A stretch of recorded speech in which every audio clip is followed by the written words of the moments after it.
చాలు, enough of this. ఇష్టానికి మాట్లాడుతూ ఉన్నారు సనాతన ధర్మం మీద వినాయకుడి మీద జోకులు వేస్తారు.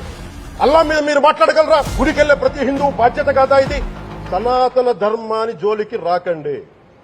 తప్పు జరిగితే తప్పు జరిగిందని ఒప్పుకోండి, లేదా మాకు సంబంధం లేదని చెప్పండి.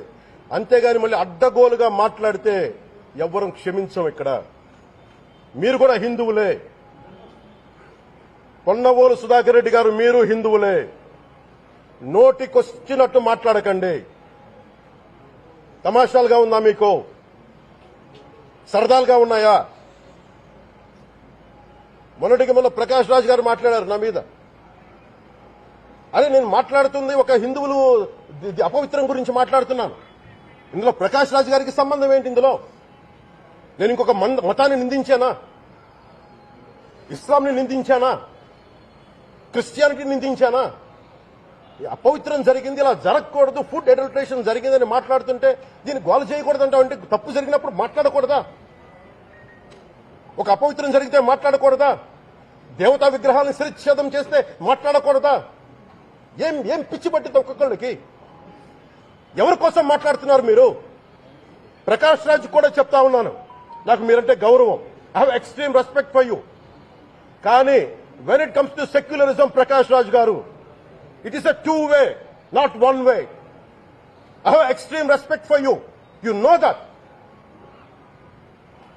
Mere secularism is always two-way, it is not one-way. హిందువుల మీద దాడి జరిగినప్పుడల్లా వచ్చి మాట్లాడటం తప్ప,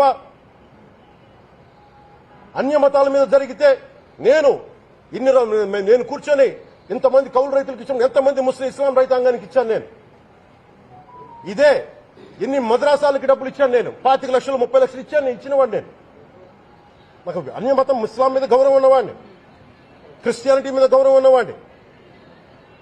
చిన్నప్పటి నుంచి కూర్చొని మిషనరీ స్కూల్లో చదువుకున్నవాడిని. నా టీచర్ చెప్పిన సూక్తి, తను తగ్గించుకున్నవాడు హెచ్చింపబడినని చెప్పి బైబుల్ సూక్తిని ప్రతిసారి కోట్ చేస్తానే ఉంటాను. ఇది నా గౌరవం, ఇది నేను చూపించే గౌరవం.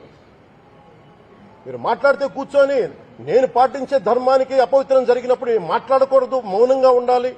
సెక్యులరిజంకి విఘాతం అంటే ఏంటి? సెక్యులరిజం విఘాతం?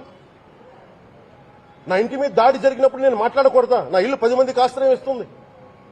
నా సనాతన ధర్మం అన్ని ధర్మాలకి ఆశ్రయం అయితే, దానికి దాడి జరిగినప్పుడు, దాని మీద అపవిత్రం జరిగినప్పుడు దానికి కూడా మాట్లాడకూడదంటే ఏం మాట్లాడాలి మీతోటి?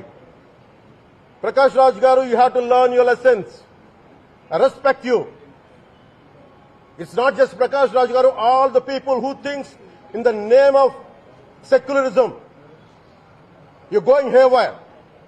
Let me tell you guys, we are extremely hurt. Don't make a mockery out of our sentiments. We are deeply, deeply hurt. It's not fun for you. Maybe it might be fun for you. It is not fun for us. It's a deep anguish, deep pain.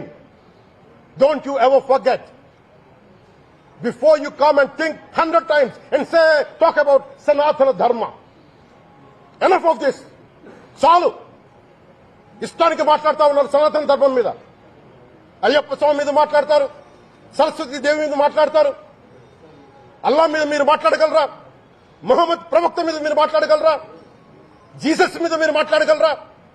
అందరూ కూర్చొని సనాతన ధర్మం మీద వినాయకుడి మీద జోకులు వేస్తారు, దుర్గాదేవి మీద జోక్స్ వేస్తారు, సరస్వతి దేవి మీద జోక్స్ వేస్తారు.